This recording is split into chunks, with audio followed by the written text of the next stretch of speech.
The orange glow against the October sky told Abraham Miller everything he needed to know. His family's farm, 3 generations of careful tending, of morning prayers and evening gratitude, was gone. Standing beside him, 6-year-old Clara clutched a piece of charcoal from the ruins, her small fingers already sketching what remained of their world on a scrap of singed paper. With nowhere else to go, they found refuge in an abandoned barn at the county's edge.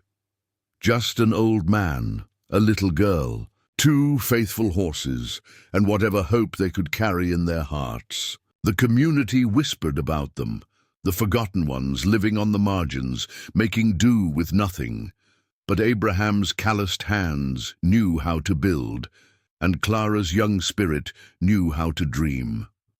What started as mere survival would become something neither of them expected. From scraps and determination, from prayers and patience, they would create not just shelter, but a place where broken hearts could heal. Could 2 souls who had lost everything really build a sanctuary that would transform an entire community? Before we jump back in, tell us where you're tuning in from. And if this story touches you, make sure you're subscribed, because tomorrow I've saved something extra special for you. Abraham Miller had learned the weight of wood before he learned to read. His father's hands had guided his small fingers across oak and pine, teaching him to feel the grain, to understand how each tree held its own story. Now, at 58, those same hands trembled as he lifted his father's wooden toolbox from the back of their wagon. The box itself was a masterpiece, dovetailed corners tight as the day they were cut, brass hinges still smooth despite decades of use. "Is that heavy, Abraham?" Clara asked, her voice carrying the careful concern of a child who had learned too young that everything precious could disappear in a single night. "Heavy with memory, little one. But that's the good kind of heavy."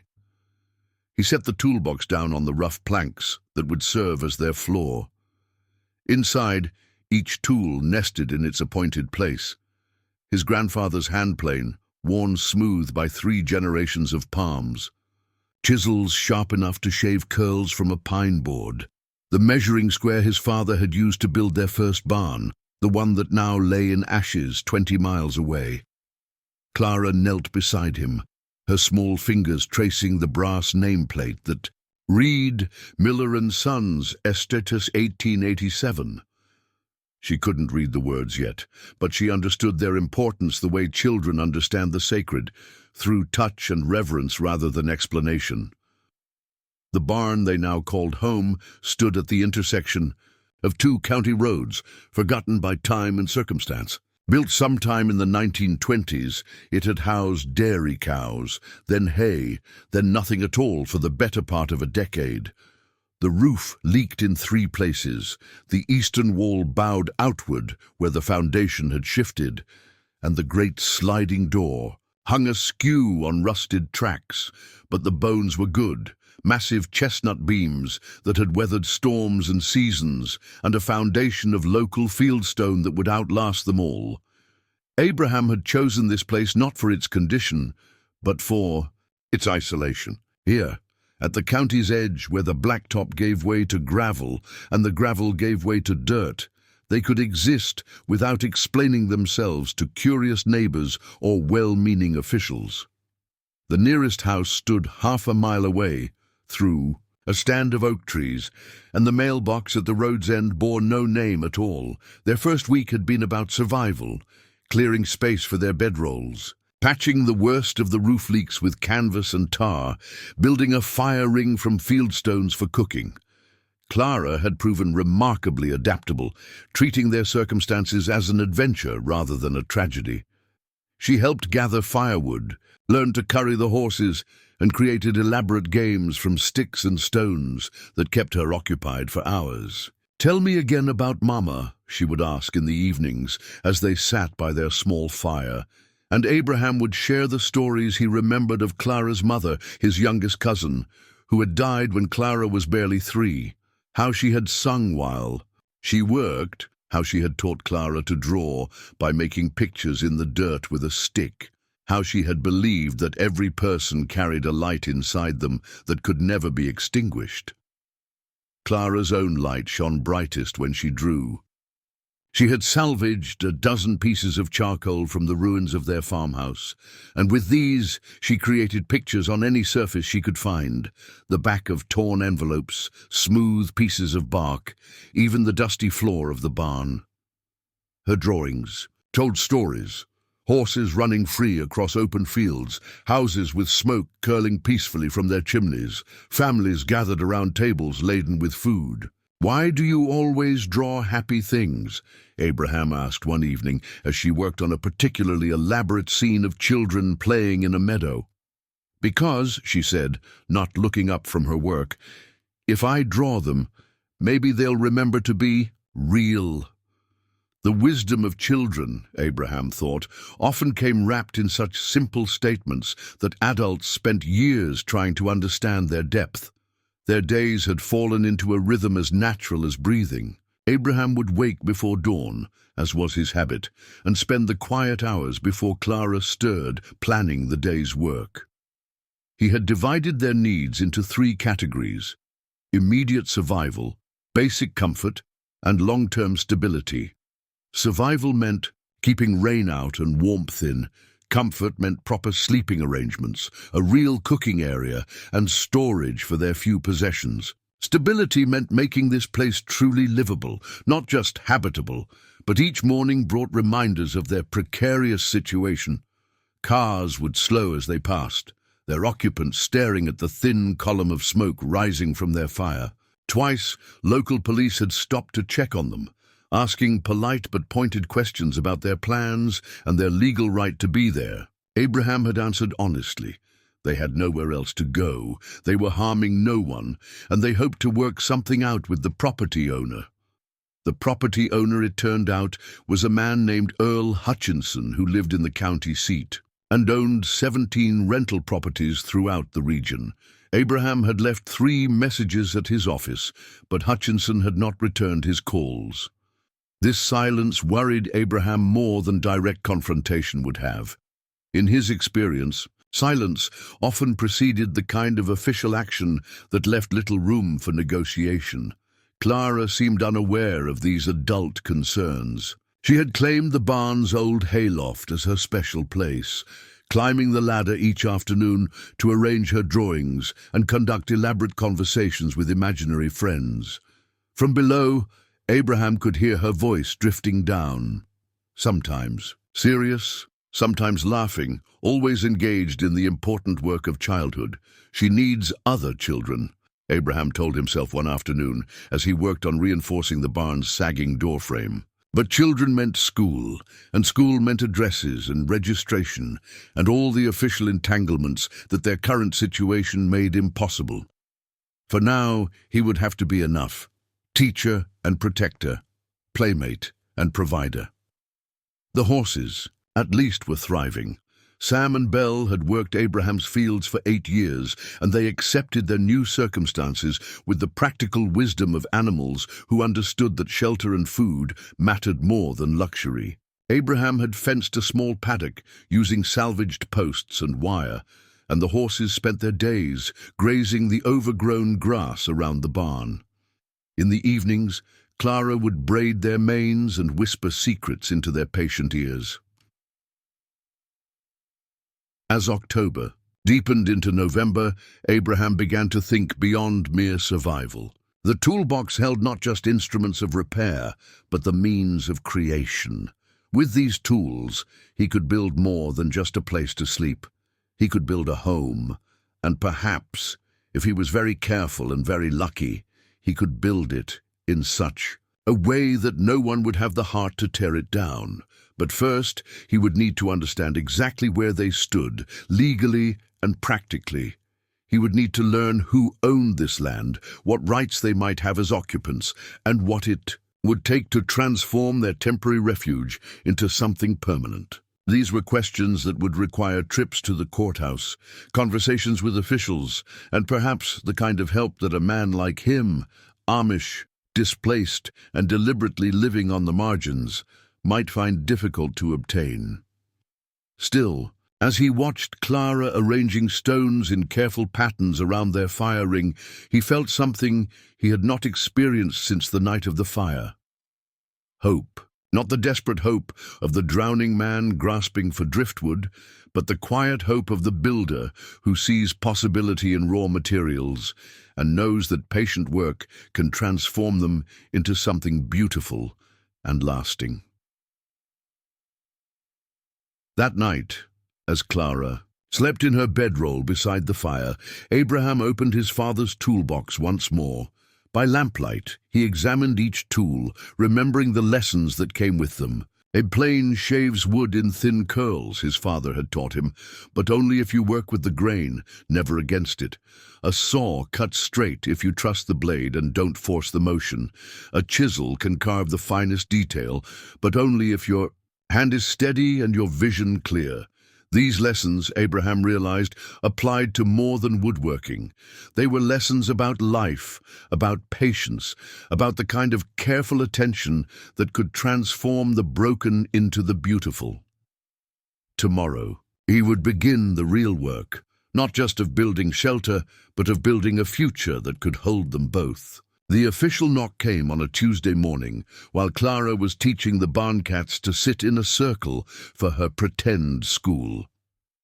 Abraham had been reshaping the handle of an old hammer when the sound echoed through the barn. 3 sharp raps that carried the weight of authority and bad news. Sheriff Deputy Marcus Webb stood in the doorway, his broad frame silhouetted against the November sky. Behind him, a thin man in an expensive coat shifted nervously, checking his watch as if their entire existence was an inconvenience to his schedule. "Morning, Mr. Miller," Webb said, removing his hat. Abraham had known Marcus since the boy was in short pants, back when Abraham's farm had been a regular stop during Webb's patrol route. "I'm afraid I have some paperwork for you." The thin man stepped forward, extending a manila envelope with the practiced efficiency of someone who delivered unwelcome news for a living.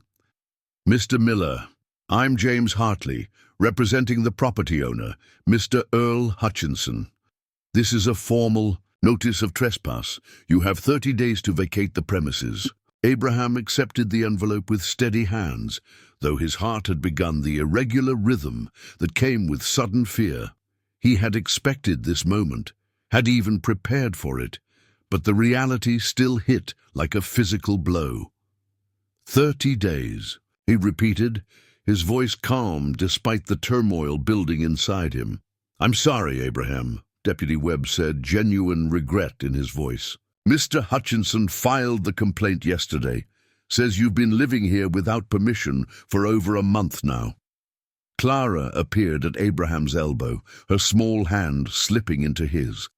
She looked up at the strangers with the guarded curiosity of a child who had learned to read adult moods for signs of danger. "Are these the bad men?" she asked in a whisper loud enough for everyone to hear. "No, little one," Abraham said gently. "These are men doing their jobs, even when those jobs are difficult." Hartley cleared his throat, uncomfortable with the child's presence. "Mr. Hutchinson has been more than patient. This property has been vacant for years, but that doesn't mean it's free for the taking. There are liability issues, insurance concerns." "I understand," Abraham interrupted. "Might I ask what Mr. Hutchinson intends to do with the property?" "That's not really your concern," Hartley replied, then seemed to catch himself. "But since you ask, he's exploring options. Possible development, maybe sell to a farming operation. The point is, he needs the property clear." Deputy Webb shifted uncomfortably. "Abraham, I have to ask, do you have somewhere else to go? Family who might take you in?" The question hung in the cold air like breath vapor. Abraham felt Clara's hand tighten in his, and he thought of the relatives who had distanced themselves after the fire, who had made it clear that supporting a man and his ward was beyond their means or inclination. The Amish community that had once embraced him had fractured along old lines of disagreement about his unconventional ways, his willingness to use modern tools when necessity demanded it, his habit of thinking beyond tradition when tradition wasn't sufficient. "We'll manage," Abraham said finally. Look, Deputy Webb said, lowering his voice, I know this is hard, and I know you're not causing any trouble out here, but the law is the law. If you're still here after 30 days, I'll have to come back with an eviction order. Hartley was already walking toward his car, his obligation discharged, but he paused and called back, Mr. Miller, there are shelters in town, resources for people in your situation. Might be better for the little girl. The words hit Abraham like a slap. Better for Clara, as if their life together, their makeshift family built from love and necessity, was somehow harmful to the child who had brought light back into his world. After the men left, Abraham sat on a hay bale and read the notice carefully. The legal language was dense and intimidating, full of clauses and statutory references, but the message was clear. They were trespassers, and their time here had an expiration. Date. Clara climbed into his lap, her small body warm against his chest. Are we in trouble? We have a challenge to overcome, Abraham said, choosing his words carefully. But challenges can make us stronger if we face them with wisdom. What kind of challenge? Abraham looked around their barn home, at the corner where they slept, at the makeshift kitchen area he had built, at Clara's drawings tacked to the rough walls. In 6 weeks, they had transformed this abandoned space into something that felt like home. The thought of leaving it, of starting over again with nothing, filled him with a weariness that seemed to settle in his bones. The people who own this barn want us to leave, he said, so we need to find a way to stay, or we need to find somewhere else to go. I don't want to go somewhere else, Clara said firmly. This is our home now. I can feel it. Abraham marveled again at her certainty, her ability to claim belonging in a world that seemed determined to make them rootless. Then we'll find a way to stay. But even as he spoke the words, Abraham wondered if he was making a promise he couldn't keep. 30 days seemed like both an eternity and no time at all. 30 days to find a solution to a problem that involved money he didn't have, legal knowledge he lacked, and the kind of social connections that his community standing had once provided, but no longer guaranteed. That afternoon, while Clara napped in the loft, Abraham walked the perimeter of the property. He had done this before, but now he studied every detail with the intensity of a man whose life depended on understanding exactly where he stood. The barn sat on roughly 5 acres, most of it overgrown pasture that hadn't seen livestock in years. The boundaries were marked by old fence lines and a creek that meandered along the western edge. He noticed things he had missed before. A foundation stone near the creek that looked older than the barn, tire tracks that suggested recent visits by vehicles other than his wagon, and a survey marker that seemed to place the barn closer to the property line than he had originally thought. These details might mean nothing, or they might mean everything. Abraham had learned in his years of farming that the devil lived in detail. A fence line moved 6 inches could change a boundary dispute. An easement forgotten for decades could suddenly become crucial. A family's old claim could override a newer deed. But to understand these details, he would need help, the kind of help that required venturing into the world of lawyers and courthouse records and official procedures that he had spent most of his life avoiding. The Amish way was to resolve disputes within the community, to rely on elders and tradition and mutual understanding. But this dispute was with the outside world, and it would require outside world solutions. That evening, as they sat by their fire eating a simple dinner of bread and soup, Clara set down her spoon and looked at him with the serious expression she wore when important thoughts were forming. Abraham, she said, when Mama died, did you think about giving up? The question caught him off guard, both for its directness and its wisdom. Yes, he said after a moment. I thought about it. But you didn't. No, I didn't. Because I had you to think about. And now I have you to think about, she said. So I won't give up either. Abraham felt tears prick his eyes, tears of gratitude for this small person who had somehow become his anchor, his purpose, his reason to keep building even when the world seemed determined to tear down everything he touched. "Then we'll face this together," he said. "Together," Clara agreed, and went back to her soup as if the matter was settled. But later, after Clara had fallen asleep, Abraham lay awake, staring at the barn's rafters and thinking about the 30 days stretching ahead of them. 30 days to find a miracle, or 30 days to prepare for another beginning. Either way, he would need to become more than he had been. Not just a builder or a farmer, but an advocate for their right to exist in this place they had made their own. The notice of eviction lay folded in his shirt pocket, a piece of paper that could end their world. But it was, after all, just paper. And Abraham Miller had built his life from more substantial things than paper, from wood and stone, from love and determination, from the kind of quiet faith that moved not mountains, but hearts. Tomorrow, he will begin the fight for their home. Lancaster County Courthouse stood like a monument to procedures Abraham had never needed to understand. Built of red brick and limestone, with columns that spoke of authority and permanence, it housed the records that might hold the key to their future. Abraham climbed the front steps with Clara's hand in his, her school slate tucked under her, their arm like a talisman. Clara had found the broken slate 2 days after the eviction notice, half buried in the creek bank behind their barn. Though cracked down the middle and missing one corner, it still held chalk marks well enough for her to practice the letters Abraham had been teaching her. She carried it everywhere now, treating it as both toy and tool, drawing pictures on one side and copying letters on the other. "Why are we going to the big building?" Clara asked as they approached the heavy oak doors. "To learn the truth about our home," Abraham replied. "Sometimes the truth is written down in books, and those books live in places like this."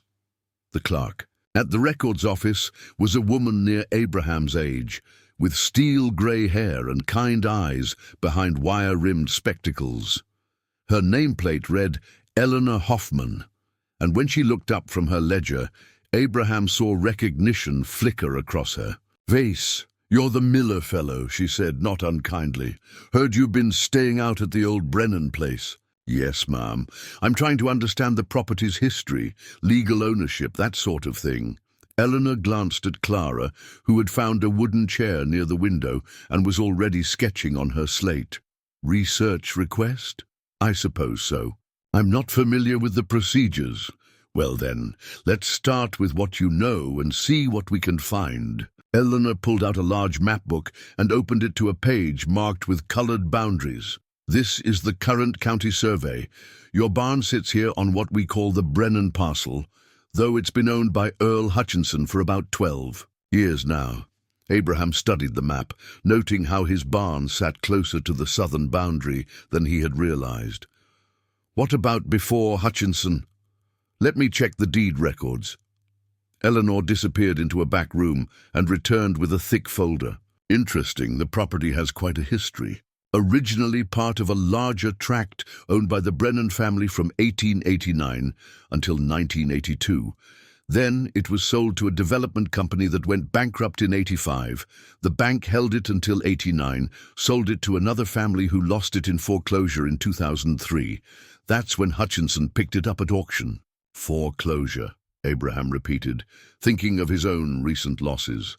"Unfortunately common in farming communities," Eleanor said gently.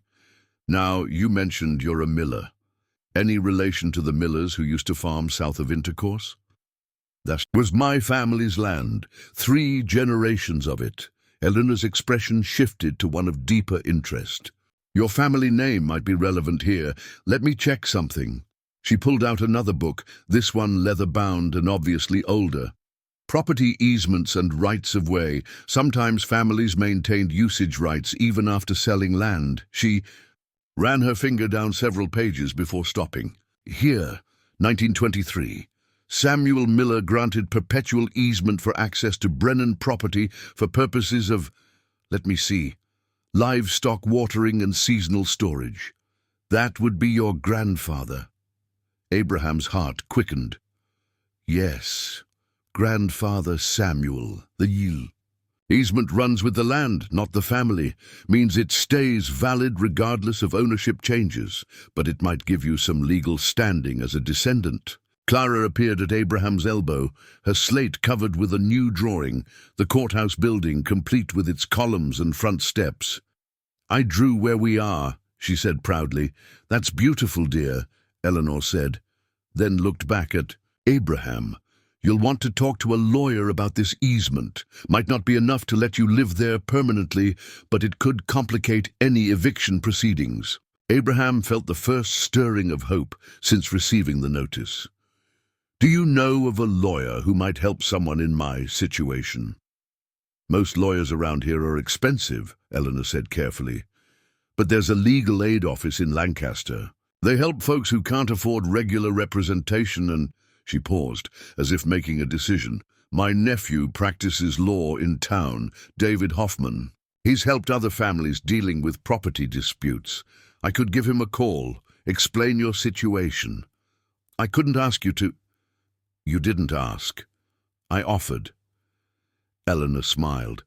Sometimes good people just need a little help navigating the system. While Eleanor made her phone call, Abraham and Clara walked through the courthouse corridors, looking at the old photographs that lined the walls. Pictures of the county's early settlers, of barn raisings and harvest celebrations, of communities, working together to build something lasting. Look, Clara said, stopping before a photograph dated 1924. That man looks like you. Abraham studied the image, a group of Amish men raising the frame of a barn, their faces serious with concentration and purpose. One of the men, younger than the others but clearly directing the work, did indeed bear a resemblance to Abraham's family line. That might be your great-grandfather, Abraham said. He would have been young then, just learning the trade. He's teaching the other men, Clara observed. Like you teach me. Eleanor appeared at Abraham's shoulder. David can see you this afternoon, 2:00 if that works for you. The law office of David Hoffman occupied the second floor of a building that had once housed a general store. The stairs creaked under their feet, and the waiting area smelled of old wood and leather-bound books. David himself was younger than Abraham had expected, perhaps 40. With his aunt's kind eyes and a manner that suggested competence without arrogance.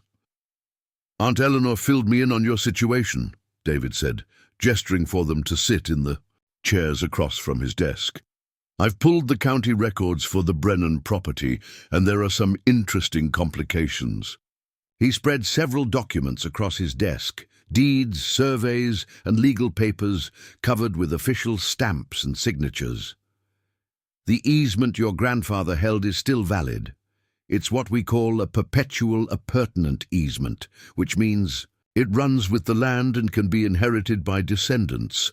But here's the interesting part. The language is broader than most such agreements. Abraham leaned forward. How so? Most easements are very specific, rights to cross property, to access water, that sort of thing. But this one grants rights for seasonal storage and such other agricultural purposes as may from time to time prove necessary. That's an unusually broad language. What does it mean in practical terms? It means you might have a legal right to use the property for agricultural purposes, including temporary residence, if that residence is connected to agricultural activity. The key word is necessary. Clara had been quietly working on her slate, but now she looked up. Are we agricultural? We have horses, Abraham said. We're using the land for pasture. That could be enough, David said. But we'd need to document your agricultural use of the property. Do you have any plans for farming or animal husbandry beyond just keeping your horses? Abraham thought of the garden he had been planning for spring, of the possibility of raising chickens or goats, of turning the overgrown pasture into productive land. Yes, he said, I've been thinking about expanding. Good. Document everything. Keep records of your agricultural activities, your improvements to the property, your investment of time and resources. If this goes to court, we'll need to show that your presence there serves a legitimate agricultural purpose covered by the easement. And if it doesn't work, David's expression grew more serious. Then you'll need to be prepared for other options. But I think we have a fighting chance. Hutchinson's lawyer will argue that the easement doesn't cover residential use, and we'll argue that agricultural easements have historically included necessary residential accommodations. As they left the lawyer's office, Abraham felt something he hadn't experienced in weeks, a sense of direction. The path ahead was still uncertain, but at least now he could see it. Clara skipped beside him, her slate tucked securely under her arm, adding letters and pictures as inspiration struck. "Abraham," she said as they loaded their wagon for the trip home, "what's agricultural mean?" "It means growing things, taking care of animals, working with the land to make it productive, like what we do with Sam and Belle. Exactly like that." "Then we're agricultural," Clara said with satisfaction. "And if we're agricultural, then we belong." Abraham smiled at her logic, so clear and uncompromised by adult complications. In Clara's world, if you took care of animals and grew things, you belonged on agricultural land. The law might require more complex justifications, but the essential truth remained the same. That evening, as they sat by their fire planning improvements to their property, Abraham felt the weight of the eviction notice lifting slightly. They still faced 26 more days of uncertainty, but now they had a strategy, allies, and most importantly, hope grounded in something more substantial than wishful thinking. Clara worked on her slate by firelight, practicing the letters that would someday let her read documents and understand the adult world that seemed determined to complicate simple truths. But for now, her world was small and manageable, a broken slate, a handful of chalk, and the certainty that home was wherever Abraham was, regardless of what any paper might say. The knock on their barn door came 3 days later, but this time it carried no threat. Margaret Yoder stood in the morning light with a covered basket in her arms and a smile that reached her eyes. Abraham had known the Yoder family for decades. They farmed 2 miles south and had always been among the more progressive members of their community. "Abraham Miller," she said warmly, "I heard you were living out here, and I thought it was past time for a proper visit." Clara peered out from behind Abraham, curious but cautious. Visitors were still rare enough to be noteworthy. "Mrs. Yoder," Abraham said, with genuine pleasure in his voice, "please come in, though I'm afraid our accommodations are rather simple." "Simple is often best," Margaret replied, stepping into the barn and looking around with interest rather than judgment. "You've done remarkable work here. This feels like a home." She set her basket on the makeshift table Abraham had built from salvaged planks. "I brought some things I thought you might find useful. Fresh bread, preserves, and—" She lifted a cloth to reveal an abundance of fabric scraps in every color imaginable. Quilting remnants, though perhaps Clara might enjoy them. Clara's eyes widened at the sight of the colorful pieces.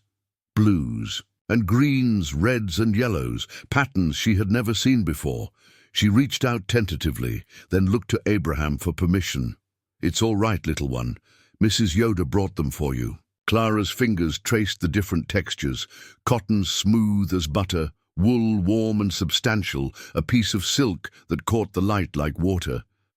"They're beautiful," she whispered. "They're fragments," Margaret said, sitting down beside Clara. "Pieces left over from other projects. But fragments can become something wonderful if you know how to put them together." She pulled a small sewing kit from her basket and showed Clara how to arrange the scraps into patterns, how to imagine the quilt they might become. Abraham watched this interaction with a mixture of gratitude and longing. Clara needed the company of women, the kind of gentle guidance that he, for all his love, could not provide. "How are you managing?" Margaret asked Abraham quietly while Clara sorted fabric pieces by color. "Better than I expected," Abraham replied honestly. "We have shelter, food, each other. For now, that's enough. I heard about the eviction notice. Word travels fast in small communities." Abraham felt heat rise in his cheeks. "I didn't realize it was common knowledge." "It isn't exactly. But Eleanor Hoffman attends our church, and she mentioned your visit to the courthouse. She's worried about you both." "Mrs. Hoffman has been very kind. Her nephew is helping us understand our legal options." Margaret nodded approvingly. "David's a good man. Helped my sister's family when they had trouble with a property dispute 3 years ago." She watched Clara holding up fabric pieces to the light. "But legal battles take time, and children need stability. Clara is remarkably resilient. Children often are. But resilience shouldn't be a child's primary job." Margaret's voice carried the gentle firmness of a woman who had raised 6 children of her own. "Have you thought about schooling for her?" Abraham had thought about little else. Clara was bright, curious, eager to learn. She deserved the kind of education that would open doors for her, give her choices he had never had. But school required an address, registration, the kind of official documentation that their current situation made impossible. "Our circumstances make formal schooling difficult," he said carefully. "There are other options. I taught school before I married, and I still tutor children whose families prefer alternative education. I could work with Clara, help her with reading and arithmetic." Abraham felt a familiar tightness in his throat, the emotion that came when unexpected kindness appeared in dark moments. "That's very generous, but I couldn't ask you to—" "You're not asking. I'm offering." Margaret smiled at Clara, who was now arranging fabric scraps into an elaborate rainbow pattern. "Besides, I think Clara might have something to teach me as well." Over the following days, Margaret became a regular visitor. She brought Clara children's books, simple sewing projects, and most importantly, the kind of patient attention that allowed the little girl's personality to bloom. Clara, who had been naturally reserved around strangers, began to chatter freely with Margaret about her drawings, her dreams, her elaborate theories about why horses were so much smarter than people realized. "See," Clara said one afternoon, showing Margaret a drawing of Sam and Belle standing in their paddock. "They always know when storms are coming. They turn their backs to the wind and wait. People run around getting upset, but horses just wait." "Perhaps that's wisdom we could learn from them," Margaret suggested. "Abraham says waiting is different from giving up. Waiting is when you stay ready while the world figures out what it wants to do." Margaret glanced at Abraham, who was working on a new set of shelves for their growing collection of belongings. "Abraham sounds very wise." "He is," Clara said with complete certainty, "but sometimes I think he's too ready to wait when maybe he should be doing something." Abraham paused in his work, struck by Clara's observation. She was right, of course. His natural inclination was to wait, to endure, to trust that patience and hard work would eventually be rewarded. But their current situation might require more active intervention. That evening, after Margaret had gone home, Abraham sat with Clara as she worked on her first quilting square, a simple pattern of blue and white triangles that Margaret had helped her design. "Mrs. Yoder asked if I wanted to come to her house for lessons sometimes," Clara said, not looking up from her careful stitching. "Would you like that?" "I think so, but I don't want to leave you alone." Abraham felt his heart contract with love for this small person who worried about his loneliness while navigating her own complex needs. "Clara, you don't need to take care of me. That's my job, to take care of you. But we take care of each other," she said matter-of-factly. "That's what families do." Families. Abraham thought about the word and all its implications. He and Clara had become a family through circumstance and choice rather than blood, but the bonds between them felt as strong as any he had known. The question was whether the outside world would recognize and respect those bonds. The next morning brought their first real test. Abraham was working on reinforcing the barn's foundation when a car pulled into their yard. A woman in professional dress emerged, carrying a clipboard and wearing the expression of someone conducting official business. "Mr. Miller, I'm Janet Rawlings from Children's Services. I received a report about a minor child living in substandard conditions." Abraham felt the world tilt slightly. "May I ask who made this report?"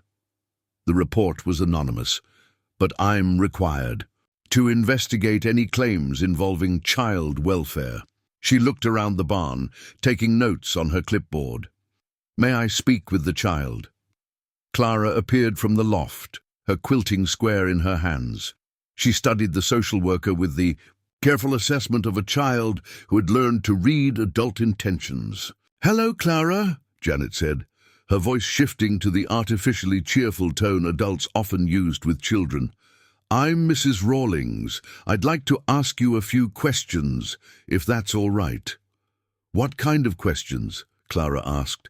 "Just about how you're doing. Whether you're happy, whether you feel safe, that sort of thing." Clara looked at Abraham, who nodded encouragingly despite the anxiety building in his chest. "I'm happy," Clara said simply. "Abraham takes good care of me. We have food and a warm place to sleep and Sam and Belle to keep us company." "But don't you miss having your own room? Having other children to play with?" Clara considered this seriously. "I miss my mama sometimes. But I have my own place in the loft, and I have my drawings and my quilt pieces and my slate for practicing letters. And Abraham teaches me things every day." Janet made notes, her expression unreadable. "What about school, Clara? Wouldn't you like to go to school with other children? Mrs. Yoder teaches me things. She's very smart and very kind, and she says I'm doing well with my letters." "Mrs. Yoder?" Abraham stepped forward. "Margaret Yoder is a former teacher who's been tutoring Clara. She's well qualified and very patient with children." Janet made more notes. "Mr. Miller, I need to be direct with you. Living in a barn without proper utilities, without a permanent address. These are concerns. The child appears healthy and well cared for, but her living situation is irregular. We're working on obtaining permanent housing," Abraham said carefully. "We have legal representation and believe we may have a valid claim to remain on this property. How long will that process take? We're not certain. These things take time." Janet looked around once more, her gaze taking in Clara's artwork on the walls, the tidy sleeping area, the careful organization that made their space feel like a home despite its unconventional nature. "Mr. Miller, I'm going to file a report that notes my concerns but recommends no immediate action. However, if your situation doesn't improve within 60 days, if you don't have permanent housing, proper utilities, and the child enrolled in regular schooling, I may need to consider alternative arrangements for Clara's care." The words hit Abraham like physical blows. Alternative arrangements, foster care, separation from the child who had become his reason for rebuilding. After Janet left, Abraham and Clara sat together in their usual spot by the fire ring, but the silence between them felt different, weighted with unspoken fears. "Abraham," Clara said finally, "what are alternative arrangements?" Abraham chose his words carefully. "Sometimes, when adults are worried about children, they think the children might be better off living with different families." "Different families? Who aren't us?" "Yes." Clara was quiet for a long moment, working her needle through the fabric of her quilt square with unusual intensity. "I don't want a different family," she said finally. "I want our family." "So do I, little one. So do I." That night, Abraham lay awake long after Clara had fallen asleep, thinking about 60-day deadlines and alternative arrangements and the terrible fragility of the life they had built together. The fabric scraps Margaret had brought lay neatly, sorted in a basket beside Clara's bedroll. Fragments that would someday become something beautiful and whole if they had time to finish the work. Time, Abraham realized, was both their enemy and their only hope. Time to establish their legal claim, time to create proper living conditions, time to prove that love and determination could overcome the complications adults created when they decided that unconventional automatically meant inadequate. 60 days to save their family. Abraham had faced shorter deadlines with less at stake, but he had never fought for anything that mattered more than this.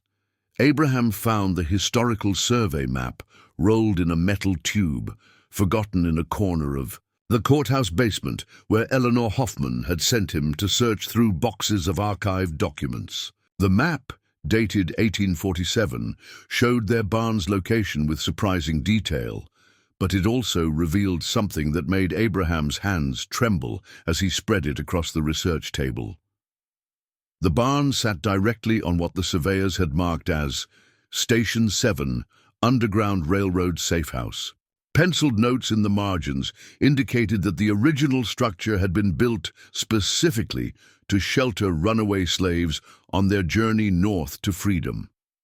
Abraham traced the route with his finger, a network of safe houses connected by back roads and creek beds, with their barn serving as a crucial waypoint between Lancaster and the Pennsylvania-New York border. The current barn wasn't the original structure, but it had been built on the same foundation stones, using the same natural cover that had made the location valuable to conductors and freedom seekers alike. Find something interesting? Eleanor appeared at his shoulder, carrying a steaming cup of coffee in the chilly basement air. Mrs. Hoffman, did you know about this? Abraham showed her the map, pointing to the notation beside their property. Eleanor's eyes widened as she studied the document. I had no idea. Underground Railroad history isn't well documented in our official records. Too dangerous to write down at the time, and much of the oral history has been lost. She pulled out a magnifying glass and examined the surveyor's notes more closely. This could be significant, Abraham. Historically significant. How so? Properties with documented Underground Railroad connections are often eligible for historical designation. That could provide legal protections against development or demolition. It might even supersede property rights in some cases. Abraham felt a flutter of hope, but also uncertainty. What would that mean for us? I'm not sure, but it's worth investigating. Let me make some calls. There's a state historian who specializes in Underground Railroad research. She might be able to help us understand the implications. That afternoon, Abraham returned to the barn with a photocopy of the survey map tucked carefully in his shirt pocket. Clara was in her loft space, working on her quilt square while conducting an elaborate conversation with her collection of fabric scraps, each piece apparently representing a different character in an ongoing story. The blue one is the teacher, she explained when Abraham climbed up to join her. She's very wise but sometimes sad because she misses her students. The red one is the brave soldier who protects everyone, but he's tired from all the protecting. Abraham settled beside her, watching as she arranged and rearranged the fabric pieces like actors on a stage. What about the yellow one? That's the child who asks too many questions but makes everyone laugh, Clara said solemnly. She's the most important one because she reminds everyone why they're trying to build something beautiful. Abraham smiled at Clara's unconscious wisdom. And what are they all building together? A safe place, Clara said simply. Somewhere people can rest and be happy and not worry about bad things happening. Abraham pulled out the survey map and spread it on the loft floor. Clara, what would you say if I told you that people were building safe places right here, in this very barn, more than 100 years ago? Clara studied the map with intense concentration, her finger tracing the lines and symbols, even though she couldn't read. The words, for people who needed help? Yes, people who were trying to find freedom and safety for their families. like us. The comparison hit Abraham with unexpected force, like us. People seeking shelter, hoping for acceptance, fighting for the right to exist in peace. Yes, he said quietly, very much like us. Clara was quiet for several minutes, absorbing this information in the thoughtful way she approached all new ideas. Finally, she looked up at Abraham with serious eyes. If this was a safe place before, then maybe it wants to be a safe place again. Abraham felt something shift inside him, a sense of purpose that went beyond mere survival or even legal victory. Perhaps their fight to stay wasn't just about them. Perhaps they were part of something larger, a continuation of the barn's historical mission to provide refuge for those who needed it most. The next morning brought an unexpected visitor. A young girl, perhaps 8 years old, stood at the edge of their property, watching Clara play with the barn cats. She had the pale, thin look of a child who spent too much time indoors, and her clothes suggested a family with resources but little time for childhood frivolity. Clara noticed her first. "Hello," she called out with characteristic directness. "I'm Clara. What's your name?" The girl took a tentative step closer. "I'm Hannah. I live over there." She pointed toward a large farmhouse visible through the trees. "Do you want to see my pictures?" Clara asked, already heading toward the barn where her artwork decorated the walls. Hannah followed slowly, her eyes taking in their unusual living situation with the frank curiosity of childhood. Abraham continued his work on the barn's eastern wall, but he listened to the girl's conversation with half his attention. "Why do you live in a barn?" Hannah asked. "Because our house burned down and this barn wanted us to stay," Clara replied matter-of-factly. "Abraham says sometimes home finds you instead of you finding home. My mama says people who live in barns are probably poor and maybe dangerous." Abraham tensed, but Clara's response was characteristically thoughtful. "Are you scared of me?" "No," Hannah admitted.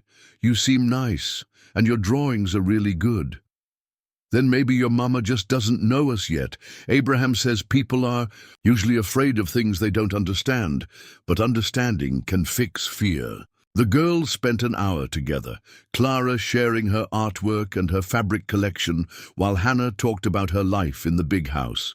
Parents who worked constantly, older siblings away at school, days spent mostly with babysitters and tutors. It became clear that Hannah's life, while materially comfortable, was lonely in ways that Clara, despite their unconventional circumstances, had never experienced. "I have to go," Hannah said eventually, "but could I come back tomorrow, if it's okay?" Clara looked to Abraham, who nodded. "I'd like that," Clara said. "Maybe you could help me with my quilt." After Hannah left, Clara climbed back to her loft and sat for a long time with her fabric pieces, but she wasn't playing. She was thinking, processing the encounter with the kind of deep consideration that often led to her most profound observations. "Abraham," she called down finally, "is it sad to have everything but no one to share it with?" "Yes," Abraham replied. "I think it is. Then maybe Hannah needs our safe place too." That evening, as they sat by their fire, Abraham told Clara about the barn's history as a station on the Underground Railroad. He explained about slavery and freedom, about brave people who risked everything to help others, about how sometimes ordinary places became extraordinary because of the courage of the people who used them. Clara listened with the intense focus she brought to all important stories. When Abraham finished, she was quiet for several minutes, staring into the flames. "So this barn has always been about helping people who needed help," she said finally. "It seems that way. And we need help. We do. But maybe we're also supposed to help other people, like Hannah, who has everything but seems sad, like Mrs. Yoder, who maybe gets lonely sometimes, like the horses, who needed a safe place to live." Abraham marveled again at Clara's ability to see patterns that adults missed, to understand that Helping and being helped were not separate activities, but parts of the same continuous cycle. "You might be right," he said. "I think the barn told me," Clara said seriously. "Not with words, but with feelings. When I'm up in the loft, sometimes I can feel all the people who used to be here. They were scared, but also hopeful. And they were grateful for the safe place, but they also wanted to make it even safer for the people who would come after them." Abraham felt a chill that had nothing to do with the November air. Clara's words resonated with something he had been feeling but hadn't been able to articulate. A sense that their presence in this barn was part of a larger story, a continuing mission that stretched back generations and forward into an uncertain future. "Oh, what do you think we should do?" he asked. Clara pulled her quilt square from her pocket and studied it in the firelight. Blue and white triangles that formed a pattern called flying geese, though Clara didn't know the name. She only knew that. The triangles looked like birds in flight, heading towards something better. "I think we should make this the best safe place we can," she said, "for us, but also for anyone else who needs it. And I think we should tell people about the barn story so they understand why it's important." Abraham nodded slowly. Clara was right, as she so often was. Their fight to stay wasn't just about preserving their makeshift home. It was about honoring the barn's legacy as a place of refuge and continuing its mission into a new generation. But how to tell that story in a way that would matter to lawyers and judges and bureaucrats who dealt in property rights rather than moral imperatives? How to make the case that some places carried responsibilities that transcended individual ownership? As Clara fell asleep beside the fire, her quilt square clutched in her small hands, Abraham stared up at the barn's old rafters and thought about all the people who had sought shelter in this space over the decades. Runaway slaves heading north to freedom, refugees from various hardships, and now an old man and a little girl trying to build a family from the fragments of their broken lives. Tomorrow, he would call the state historian Eleanor had mentioned. Tomorrow, he would research historical preservation laws and underground railroad site protections. Tomorrow, he would begin building a case based not just on legal easements, but on moral obligations that stretch back through generations. But tonight, he would simply be grateful for the safe place they had found, and for the child whose wisdom kept showing him that their small struggles were part of something much larger and more important than he had ever imagined. Clara's latest drawing covered the entire wall beside her sleeping area, a sprawling artwork that seemed to grow each day as she added new figures and details.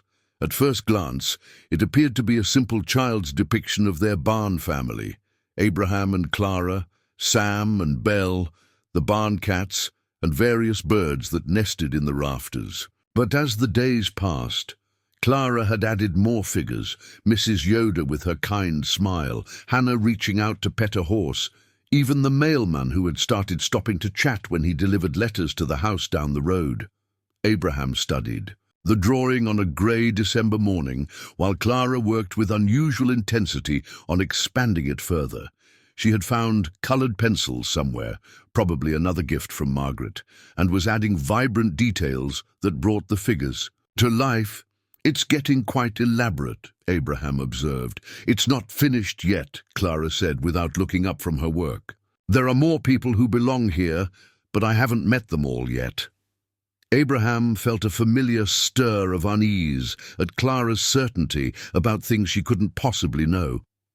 But her intuition had proven remarkably accurate so far, so he had learned to pay attention when she spoke with such conviction. The drawing showed more than just people. It included the barn itself, but not as it currently existed. Clara had drawn it larger, with additional sections, and what appeared to be windows where none currently existed.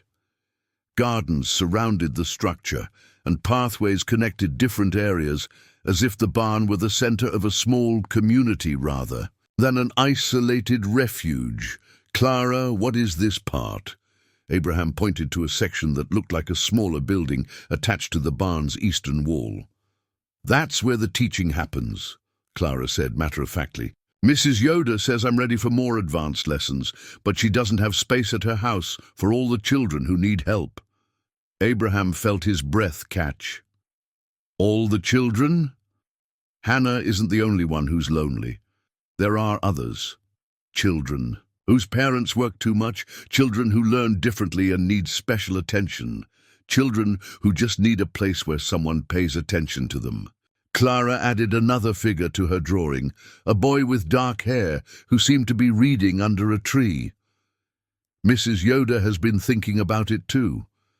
But thinking isn't the same as doing. The truth of Clara's words hit Abraham with sudden clarity. Margaret had mentioned other children during her visits, had talked about the challenges facing families in their changing community. More parents worked outside the home now, leaving children in the care of overwhelmed babysitters or alone after school. The traditional support systems that had once helped raise children collectively were fraying under the pressure of modern economic realities. And you think our barn could help with that? I think our barn wants to help with that, Clara corrected, gently. Remember what you told me about the Underground Railroad? This place has always been about helping people who needed safe spaces. Abraham walked outside, ostensibly to check on the horses, but really to think. The morning air was sharp with the promise of winter, and frost covered the overgrown grass in their makeshift paddock. Sam and Belle stood close together for warmth, their breath creating small clouds in the cold air. The legal battle over their right to stay had consumed most of his energy for weeks, but Clara's drawing suggested a different approach, not just fighting for the right to remain, but demonstrating why their presence here served a larger community need. If the barn could become a center for education and childcare, if it could serve families throughout the area, then their claim to the property would be based on community benefit rather than just personal necessity. But such a vision would require resources he didn't have, permissions he didn't know how to obtain, and skills beyond his experience as a farmer and craftsman. It would mean transforming from someone seeking help to someone providing it, a shift that felt both terrifying and inevitable. Deep thoughts. Margaret Yoder's voice interrupted his brooding. She approached through the grove of oak trees that separated their barn from the county road, carrying her usual basket and wearing the warm smile that had become one of Clara's favorite parts of the week. Mrs. Yoder, Clara's been expecting you, and I've been looking forward to seeing her latest artwork. She mentioned she had something special to show me. Abraham led Margaret into the barn, where Clara was putting finishing touches on her wall, drawing. Margaret stopped short when she saw the expanded artwork, her expression shifting from casual interest to intense study. "Clara," she said softly, "this is remarkable. You've drawn so many details." "It's what I see when I close my eyes," Clara explained. "The barn the way it wants to be." Margaret moved closer to examine the section Clara had identified as a teaching space. "Is this a schoolroom?" "Sort of. But better than regular school, because it would be small and people could learn at their own speed, and there would be horses to visit when learning got hard." Abraham watched Margaret's face as she processed Clara's vision. He saw recognition there, and something that might have been longing. "Clara," Margaret said carefully, "have you been thinking about this for a long time?" "Ever since Hannah came to visit. She's so smart, but she said school makes her feel stupid because the teachers go too fast, and there are too many children for anyone to notice when she doesn't understand. And then I started thinking about other children who might feel the same way." Margaret looked at Abraham over Clara's head, and he saw years of teaching experience in her eyes, the accumulated wisdom of someone who had watched children struggle in systems that weren't designed for their individual needs. "Mrs. Yoder," Abraham said hesitantly, Clara mentioned that you've been thinking about education issues in the community. I have. Margaret's voice carried a note of resignation. There are so many children who could benefit from more individualized attention, from smaller learning environments, from the kind of education that honors their unique gifts. But starting an alternative school requires facilities, licensing, insurance, all things that seem impossible for someone in my position. What if the facilities already existed? Abraham asked. What if someone had a large space that could be modified for educational use? Margaret's eyes sharpened with interest, but also caution. Abraham, are you suggesting what I think you're suggesting? I'm not sure what I'm suggesting, Abraham admitted. But Clara seems to see possibilities that I'm only beginning to understand. Clara had been listening to this conversation with the intensity she brought to all adult discussions that might affect her future. Now she spoke up with characteristic directness. Mrs. Yoder, would you like to teach children if you had the right place to do it? Very much, Margaret replied honestly. And Abraham, would you like to build the right kind of place if it would help children learn better? Yes, Abraham said, surprising himself with the certainty in his voice. Then why are we talking about problems instead of solutions? Clara asked with the logical clarity that often made adult complications seem unnecessarily complex. Margaret laughed, a sound of delight mixed with recognition. Out of the mouths of babes. That afternoon, while Clara napped in her loft, Abraham and Margaret walked the barn's perimeter, discussing the practical aspects of Clara's vision. The eastern wall could indeed accommodate an addition, Margaret confirmed. The space would need proper insulation, electrical service, bathrooms, and all the safety features required for a facility serving children. But the bones of the idea were sound. How many children are we talking about? Abraham asked. Initially, maybe 8 to 10, children who aren't thriving in traditional settings, who need smaller classes and more individual attention. Homeschooled. Children whose parents want supplemental instruction. Children whose families work unusual schedules, like Hannah. Exactly like Hannah. Her parents both work 60-hour weeks. They love her deeply, but they don't have time to address her educational needs properly. There are dozens of families in similar situations. Abraham felt something stirring in his chest, a sense of purpose that went beyond mere survival. What would it take to make this legal? We'd need to establish it as a licensed educational facility. That means meeting state requirements for curriculum, safety, teacher certification, all manageable, but requiring time and resources. And if we could demonstrate that this barn was serving a vital community function, Margaret's smile was knowing. Then it would be much harder for anyone to argue that the community would be better served by turning it into a development project or letting it sit empty. That evening, Abraham sat with Clara as she added final details to her wall drawing. She had included a small garden where children could learn about growing things, a workshop area where they could work with their hands, and what appeared to be a library corner with comfortable seating and good light. Clara, Abraham said, this vision of yours, it would mean a lot of changes, a lot of work. Are you sure this is what you want?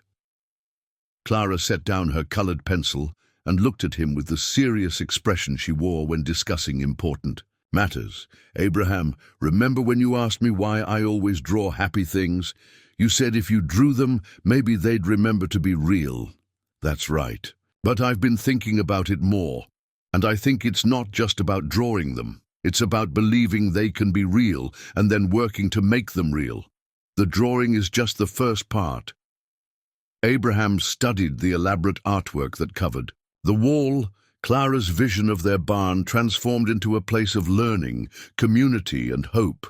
It was ambitious beyond anything he had imagined, requiring skills and resources he wasn't sure he possessed. But it was also beautiful, and it was needed, and it honored the barn's history as a place where people found safety and the courage to continue their journeys towards something better. Then we'll work to make it real, Abraham said. Clara smiled and picked up her pencil to add one more detail to the drawing, a small sign that read, "Everyone welcome," hanging beside the barns. "Main door. Now it's finished," she said with satisfaction.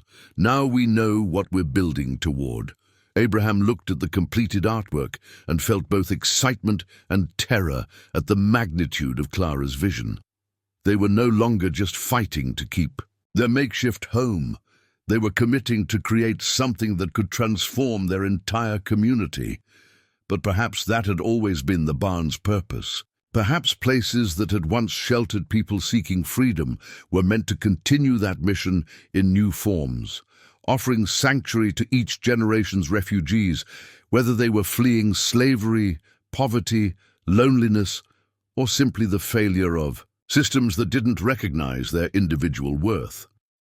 Clara's family tree drawing had evolved into something much larger, a blueprint for building community itself, one child at a time. The deed was wrapped in oiled cloth and tucked inside a metal box that Abraham discovered while digging a proper foundation for the barn's planned educational wing.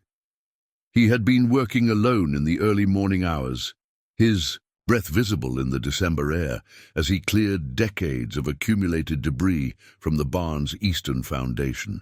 When his shovel struck something solid that wasn't stone, he assumed it was an old piece of farm equipment or forgotten machinery. Instead, he found a box no larger than a loaf of bread, buried 3 feet down and sealed against time and weather. The metal was rusted but intact, and the oiled cloth inside had protected its contents with remarkable effectiveness. Abraham's hands trembled as he unfolded the document by lamplight in the barn's quiet interior. Clara was still asleep in her loft, and the horses stood peacefully in their stalls, unaware that their human was holding a piece of paper that might change everything. The deed was dated March 15, 1924, and it bore the signature of Samuel Miller, Abraham's grandfather. But it wasn't just any deed. It was a land grant deed that transferred ownership of 5 acres, including all structures thereon, from Thomas Brennan to Samuel Miller, in consideration of services rendered and debts forgiven. Abraham read the document 3 times before. The implications fully sank in. His grandfather had owned this land. The barn, the surrounding acres, the creek that meandered along the western boundary, all of it had belonged to the Miller family nearly a century ago. But if that was true, what had happened to the ownership? Abraham's family had never mentioned owning property beyond their main farm. There had been no discussions of additional land, no family stories about a lost inheritance. Clara's voice drifted down from the loft. "Abraham, you're making worried noises." "Just thinking, little one. Go back to sleep." But Clara was already climbing down the ladder, her hair tousled from sleep and her quilting square clutched in one hand. She had taken to carrying it everywhere, like a talisman that connected her to Margaret's kindness and her own growing sense of purpose. "What's that paper?" she asked, settling beside him on the hay bale that served as their couch. Abraham showed her the deed, explaining what it meant, in terms a 6-year-old could understand. "This says that your great-great-grandfather owned this land a long time ago." Clara studied the document with the serious concentration she brought to all important things. "If he owned it, and you're his family, then don't you own it now?" "That's what I need to find out. Ownership can be complicated. Lands can be sold or taken for taxes or lost in other ways. But maybe it wasn't lost," Clara said with the optimism that came naturally to her. "Maybe it was just forgotten." Abraham folded the deed carefully and placed it back in its protective cloth. Clara might be right. In the chaos of deaths and family disputes and economic hardship that had shaped the early decades of the 20th century, it was possible that this small piece of land had simply been overlooked, its ownership obscured by time and bureaucracy. At 8 o'clock that morning, Abraham called David Hoffman from the phone at the general store down the road. The lawyer's response to Abraham's discovery was immediate and electric. "Bring me that deed as soon as possible," David said. "If it's legitimate, and from your description it sounds like it is, this could change everything about your case." An hour later, Abraham and Clara sat in David's office while the lawyer examined the document under a magnifying glass. Cross-referencing details with county records and property histories he had spread across his desk. "The signature matches other Samuel Miller documents in the county files," David said finally. "The deed format is consistent with 1924 standards, and the paper and ink appear to be period appropriate. This looks genuine." "But what happened to the property after 1924?" Abraham asked. David pulled out a thick folder, the complete property history he had assembled for Abraham's case. "Here's where it gets interesting. In 1929, Samuel Miller defaulted on property taxes for this parcel. The county took possession and held it for 3 years, waiting for someone to claim it and pay the back taxes. Did anyone claim it? No. And here's the crucial part. In 1932, the county sold the property to Thomas Brennan for the amount of the unpaid taxes. But look at this." David pointed to a notation in the margin of the 1932 deed. "The sale was conducted without proper notification to the Miller family heirs." Abraham felt his pulse quicken. "What does that mean?" "It means the 1932 sale might have been invalid. Pennsylvania law required that families be notified when inherited property was being sold for taxes. If Samuel Miller's heirs weren't properly notified, they retained rights to reclaim the property." Clara had been quietly working on her quilting, while the adults talked, but now she looked up with bright eyes. "Does that mean the barn wants to come home to our family?" David smiled at her phrasing. "It might mean exactly that, Clara." Over the following days, David worked with Eleanor Hoffman and the County Records Office to trace the complex web of ownership that had obscured the Miller family's claim for nearly a century. What they found was a pattern of bureaucratic oversights and legal shortcuts that had effectively stolen the property from Abraham's family. The 1932 tax sale had indeed been conducted without proper notification. Samuel Miller's death in 1928 had left the property to his 3 sons, but the county had never attempted to contact them.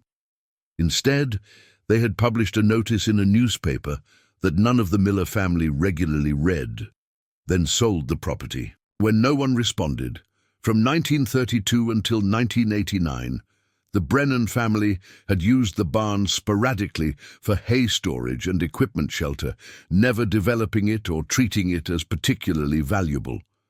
When Thomas Brennan died in 1982, his heirs had inherited the property but had shown little interest in it. They had finally sold it to the development company in 1989, which had planned to subdivide it for housing but had gone bankrupt before completing the project. Each subsequent sale had carried forward the original defect in the title, the invalid. 1932 purchase that had transferred property the county didn't have the legal right to sell. "So what you're telling me," Abraham said when David explained the situation, "is that my family never actually lost ownership of this land." "That's exactly what I'm telling you. The Miller family has held continuous legal title to this property since 1924. Every sale since 1932 has been based on a flawed chain of title." Abraham felt a strange mixture of vindication and disbelief. After months of fighting for the right to remain on land where they were considered trespassers, it turned out they had been the rightful owners all along. "What happens now?" Abraham asked. "Now we file a quiet title action to officially clear the record and establish your ownership. Earl Hutchinson will have to be notified, of course, and he'll probably contest the claim, but the legal evidence is strongly in your favor." That evening, Abraham and Clara sat by their fire, discussing the implications of their discovery. The Eviction notice that had threatened to destroy their world now seemed like nothing more than a misunderstanding based on nearly a century of paperwork errors. "So we don't have to leave," Clara said, more as a statement than a question. "It looks that way. But Clara, this means more than just staying.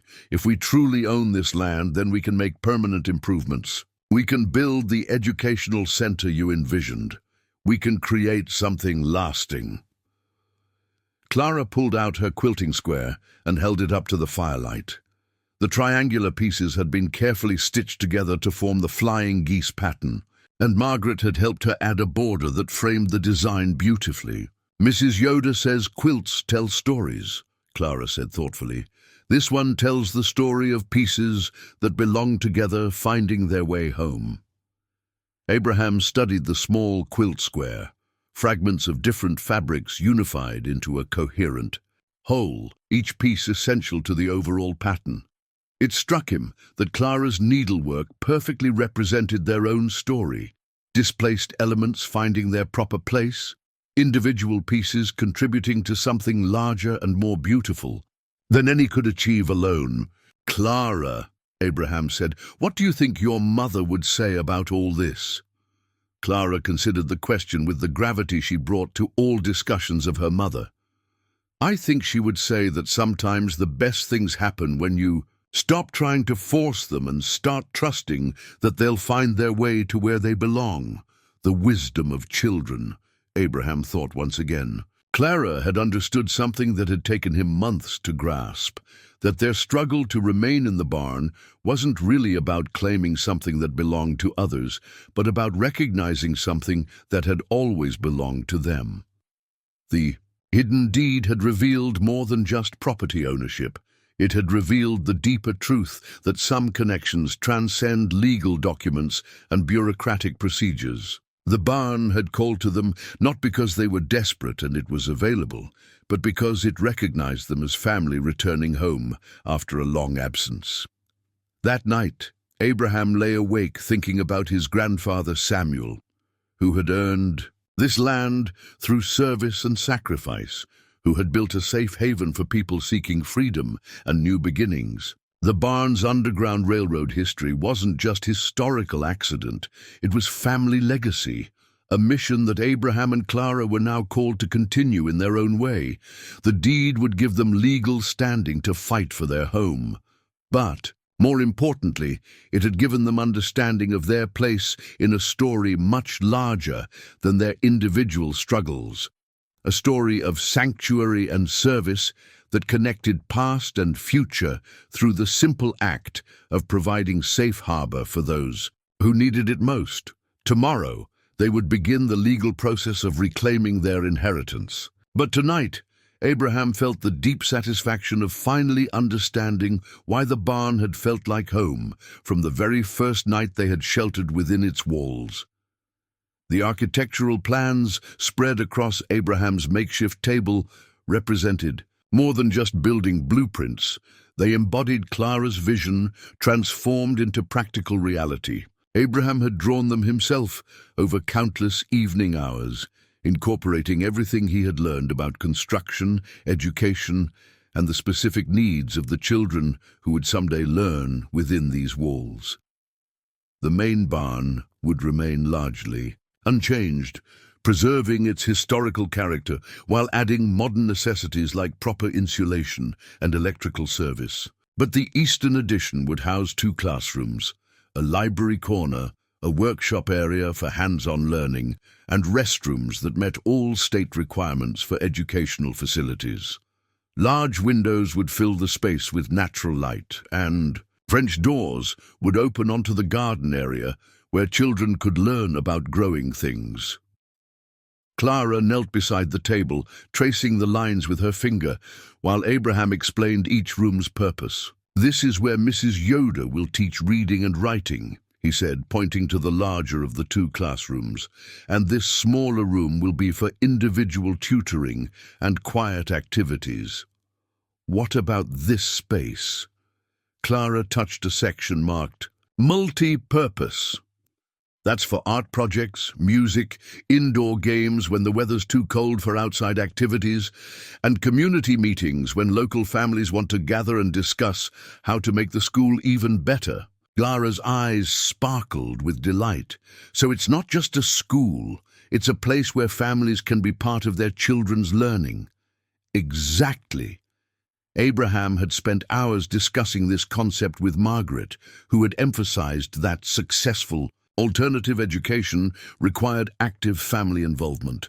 Parents needed to feel welcomed and valued, not just as supporters, but as partners in their children's development. The plans showed careful attention to practical details that would make the space truly functional. Storage areas for art supplies and books, a small kitchen for snacks and lunch preparation, even a quiet nook where overwhelmed children could retreat when they needed a break from group activities. Abraham had included a workshop area where older children could learn basic woodworking and repair skills, trades that would serve them well, regardless of their eventual career paths. Abraham, Clara said thoughtfully, will Hannah's parents let her come here instead of regular school? It was a question that had been troubling Abraham as well. The families who would benefit most from their educational center were often the same families who worried about anything that seemed unconventional or risky. Convincing parents to trust their children's education to a program operating out of a converted barn would require more than just good intentions and careful planning. We'll have to prove that what we're offering is better than what they can find elsewhere, Abraham replied. That means having excellent teachers, proper licensing, and results that speak for themselves. Margaret Yoder had agreed to serve as the school's primary educator, and her credentials were impeccable. 30 years of teaching experience, a master's degree in elementary education, and a reputation for innovation and compassion. She had already begun working on the curriculum, designing an approach that combined traditional academic subjects with hands-on learning, outdoor education, and attention to each child's individual learning style. But credentials and good intentions wouldn't be enough if they couldn't navigate the complex web of state regulations that governed educational facilities. David Hoffman had connected them with an education consultant who specialized in helping alternative schools meet licensing requirements, and the list of necessary approvals seemed daunting. Fire safety inspections, health department approval, zoning compliance, curriculum review, teacher certification verification, insurance requirements, background checks for all staff members. Abraham read from the consultant's checklist, and that's just the beginning. Clara listened to this recitation with the patience she showed for all adult complications that threatened to interfere with obviously good ideas. But we can do all those things, right? They're just steps, not walls. Abraham smiled at her phrasing. Clara had a remarkable ability to reduce complex problems to their essential elements. The regulations were indeed steps, not insurmountable barriers. Each requirement represented a standard designed to protect children, and Abraham had no objection to meeting high standards for safety and quality. The real challenge would be time and money. The legal battle to establish clear title to their land was progressing smoothly, but it wouldn't be resolved for several more weeks. Construction of the educational addition would take months, even with volunteer help from the community, and operating a licensed school would require ongoing expenses that their current resources couldn't cover. We'll need to raise funds, Abraham told Margaret during one of their planning sessions. Even with donated labor and materials, we're looking at significant costs for electrical work, plumbing, proper heating and ventilation systems. The community will help, Margaret said with confidence. Once people see what we're trying to build, once they understand how this will benefit their children, they'll find ways to contribute. Her optimism proved justified sooner than expected. Word of their plans had spread through informal networks with the speed that important news travels in small communities. Abraham began receiving visitors, parents curious about the proposed school, contractors offering to donate services, neighbors wanting to understand how they could help. Hannah's mother, Sarah, appeared at their barn on a snowy January afternoon, carrying a thermos of hot chocolate and wearing the expression of someone who had been thinking carefully about a difficult decision. "Mr. Miller," she said after the usual greetings, "I'd like to know more about this school you're planning." Abraham invited her inside and spread the architectural plans on his table while Clara served hot chocolate in mismatched cups they had, acquired from various donors. Sarah studied the blueprints with the attention of someone who understood the importance of details. "Hannah talks about this place constantly," Sarah said, "about Clara and the horses and Mrs. Yoda's visits. She's never shown this much enthusiasm about her current school." "Clara enjoys Hannah's friendship," Abraham replied carefully. "She's a thoughtful, intelligent child. She's also struggling academically in ways that her current school isn't equipped to address. Large classes, standardized curricula, teachers who don't have time for individual attention." Sarah's voice carried the frustration of a parent who wanted the best for her child, but couldn't find it within available options. Clara had been listening while pretending to work on her latest art project, a detailed drawing of the barn as it would look once the educational addition was completed. Now she looked up with the directness that adults sometimes found disconcerting. "Mrs. Sarah," she said, "are you worried that a school in a barn might not be good enough for Hannah?" The question hung in the air with uncomfortable honesty. Sarah's cheeks reddened slightly, but she answered with equal directness. "I suppose I am, Clara. Hannah's education is the most important investment we can make in her future. I want to be sure that anything we choose will prepare her for success." "What kind of success?" Clara asked. "College, eventually. A good career. The ability to support herself and contribute to society." Clara nodded thoughtfully. "And you think she can only learn those things in a regular school building?" Abraham watched this exchange with fascination. Clara had identified the heart of Sarah's concern with a child's clarity, the assumption that conventional settings were inherently superior to alternative approaches, regardless of their actual effectiveness. "Clara," Sarah said slowly, "what do you think you're learning here that you couldn't learn in a regular school?" Clara set down her drawing and considered the question with the seriousness she brought to all important discussions. "I'm learning that problems have solutions if you think about them carefully and don't give up. I'm learning that building things with your hands helps you understand how they work in your mind. I'm learning that taking care of animals teaches you about responsibility and kindness. And I'm learning that when adults really listen to children, both of them get smarter." Abraham felt pride surge through him at Clara's articulate response, but also something deeper, recognition that she had captured the essence of what made their educational vision different and valuable. Sarah was quiet for several minutes, studying Clara's drawing of the completed barn school. Finally, she looked up at Abraham with the expression that mixed hope and uncertainty. "If I decided to enroll Hannah here, what guarantees would I have that she'll receive a quality education?" Abraham understood that this question went beyond academic credentials and regulatory compliance. Sarah was asking him to promise that her daughter's future would be safe in their hands. "I can't guarantee outcomes," Abraham said honestly, "but I can guarantee that Hannah will be seen and valued as an individual, that her unique gifts will be recognized and nurtured, and that her education will prepare her not just for tests and college applications, but for a life of curiosity, creativity, and service to others. And," Clara added with characteristic wisdom, "I can guarantee that she'll never be just a number in a big crowd. She'll be Hannah, and that will be exactly who we want her to be." Sarah's smile was the first genuine one Abraham had seen from her. "When do you expect to open?" September, if everything goes according to plan. We're hoping to start with 8 to 10 students in our first year, then grow gradually as we prove ourselves. I'd like to put Hannah's name on your list, Sarah said, and I'd like to help with fundraising. I know other parents who are looking for better options for their children.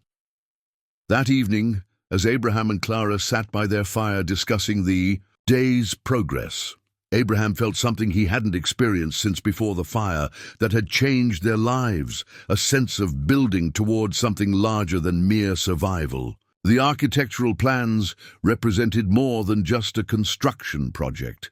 They represented the transformation of their personal struggle into community service.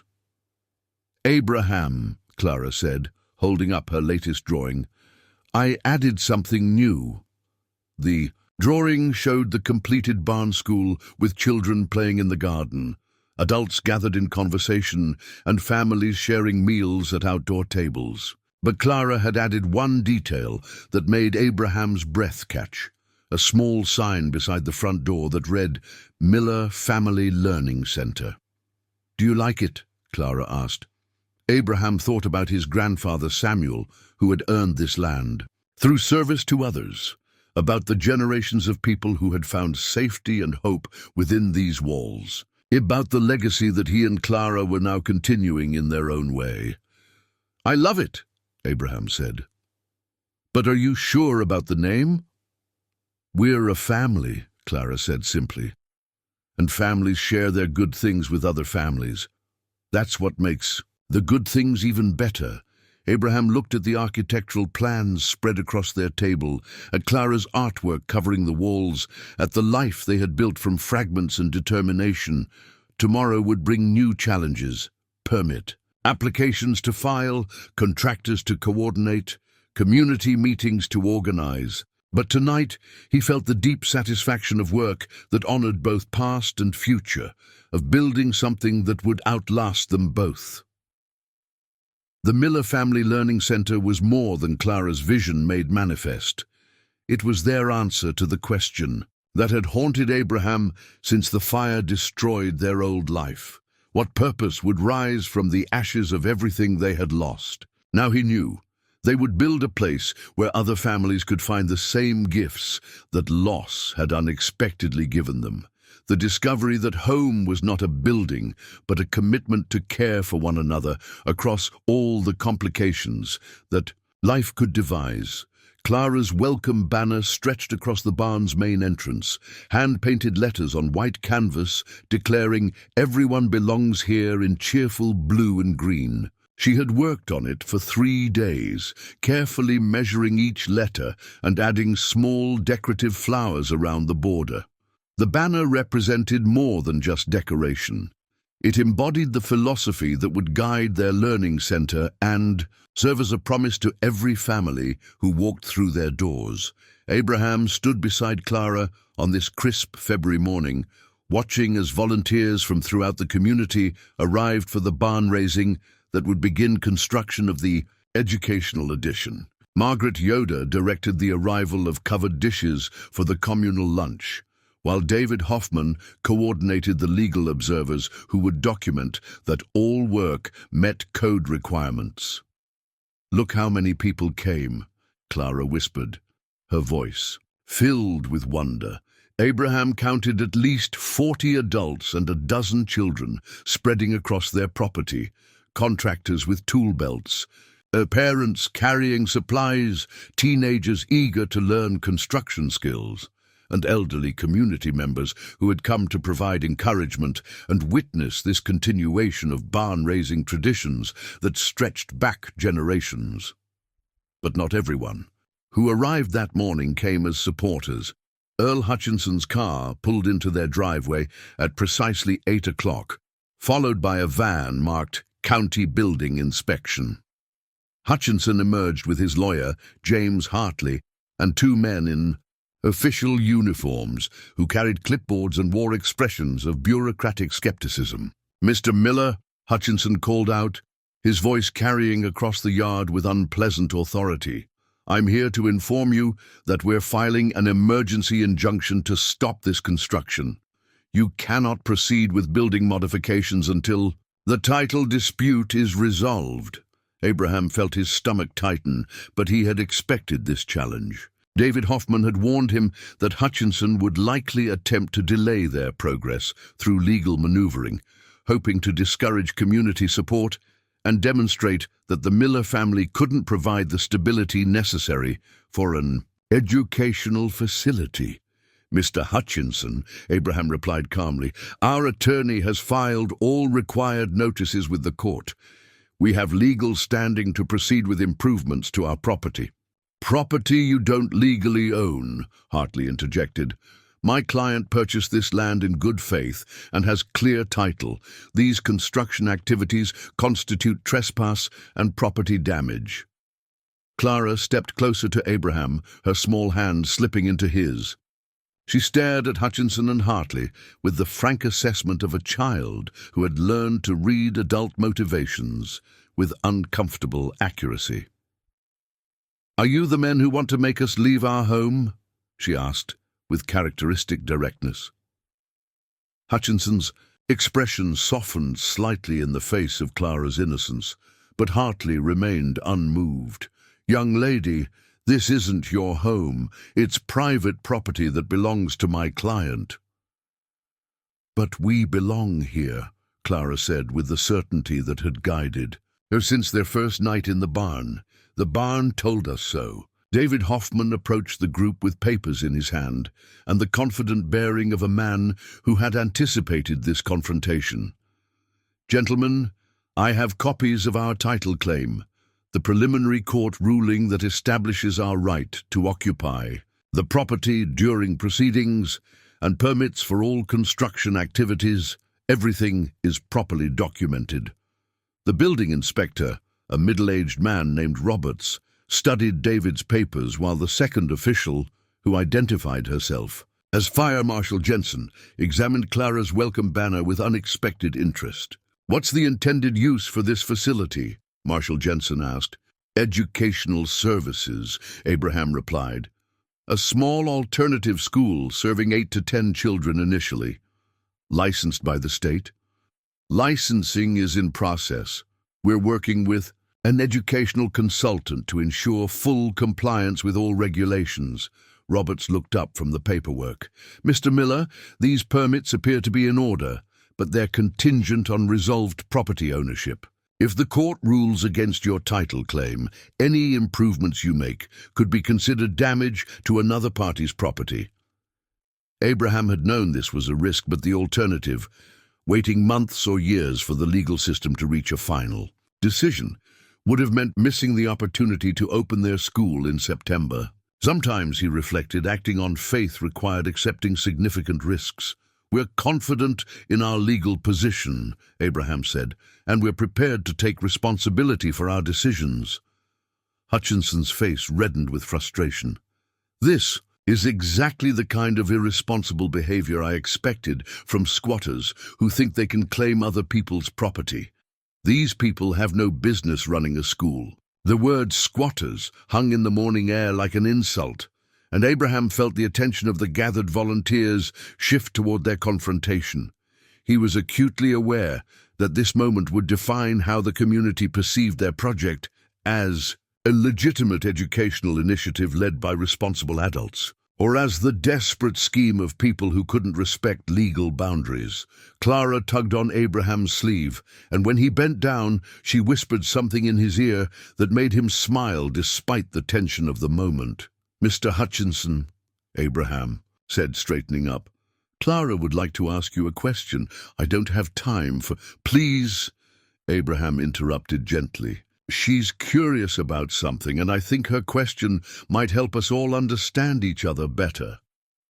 Hutchinson looked uncomfortable, aware that refusing to speak with a 6-year-old would make him appear unreasonable in front of the assembled community members.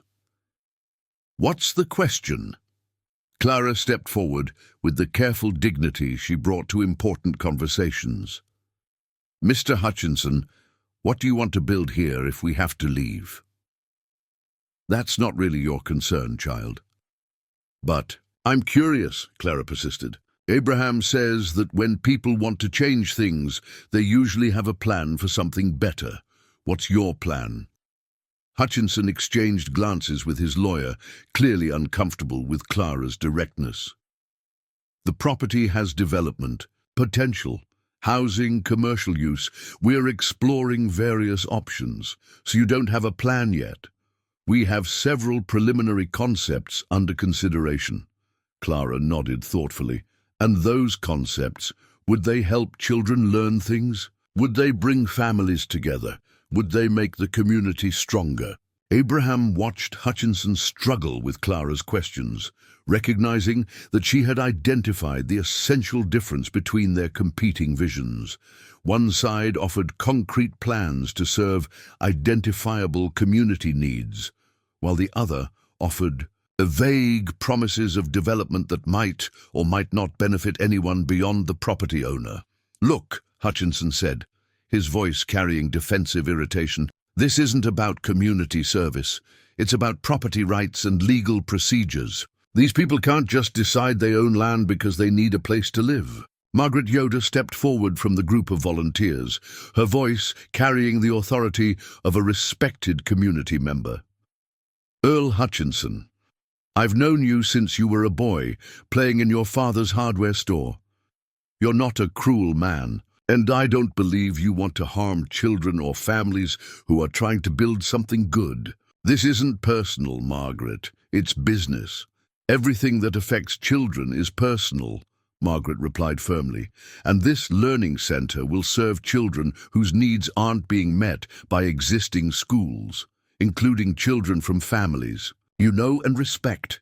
Sarah, Hannah's mother, emerged from the group of parents who had been quietly observing the confrontation. "Mr. Hutchinson, my daughter Hannah has been visiting this barn for months. I've seen how much happier she's become, how much more confident about learning. Abraham and Clara aren't squatters. They're neighbors who are trying to help our children. And what happens when their legal case fails, when they have to leave anyway? Your children's education will be disrupted, and any money you've invested in this project will be lost." Abraham felt the weight of this practical concern. Hutchinson was right that their project carried risks, and responsible parents had to consider the possibility of failure.